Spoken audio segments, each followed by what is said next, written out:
Kufizimet e vendosura nga Banka e Shqipërisë që prej 1 korriku 2025 në kredit për pasuritë e paluajtshme kanë bërë që bankat të tregohen më të rrepta për këtë sektor të vendit tonë. Banka e Shqipërisë në raportin e aktivitetit kreditues bën të ditur se kjo situatë është vërejtur në tremujorin e 3 të vitit, ndërsa pritet të vazhdojë dhe në fund vit, duke bërë blerjen e një prone edhe më të vështirë, jo vetëm prej çmimit, por dhe mënyrës së financimit. Mendoj që ishte momenti i duhur për shkak të situatës së krijuar në të dhe problematikave të hasura apo të raportuara edhe nga historia ndërkombëtare që lidhen me pastrimin e parave, problemin e ndikimit apo impaktimit të kërkesës dhe ofertës në çmim që jo gjithmonë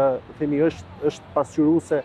duke ndikuar edhe shumë variable të tjerë jo çmim. Si pasojë e shtrëngimit të kushteve, si dhe burimeve të tjera alternative të financimit, kërkesa e individëve për të blerë shtëpi me kredi rast sipas Bankës së Shqipërisë, por ekspertë të tregut e shohin problem një situatë të tillë, pasi kjo i drejton individët në rrugë informale, si edhe parat nga të afërmit. Pra tregu sot nuk tregon që ka nevoja më pak për financim, ka më pak nevojë për banka që t'i suportojnë blerjen e banesave. Jo, po për shkak të lëvizjeve të Bankës së Shqipërisë, e pa koordinuar me pjesën tjetër, pra me institucione si Ministri i Financave, ne si aktor dhe shoqatën e ndërtuesve, ka sjellë një deformim tjetër, përdorimi i burimeve alternative financimi. Dhe sa herë që përdoren burime alternative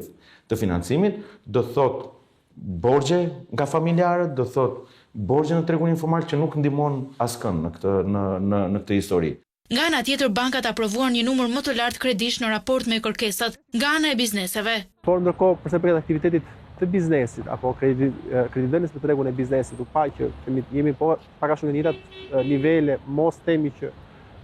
aprovime, por niveli i pranueshmërisë është rritur, që tregon që aktiviteti ekonomik po vjen të performojë si duhet. Pjesa e shtrëngimit të politikave nga Banka e Shqipërisë do të ketë efekte psikologjike. Pra, mendojmë që deri në fund vitit do të shikojmë pak efekte psikologjike, por jemi shumë optimist për 2026. Përqasja e bankave në fundvit për kreditimin e bizneseve pritet të mbetet e pandryshuar, ndërsa shtrëngimi i kushteve për individët do të shtrijë efektet edhe në fundvit sipas Bankës së Shqipërisë.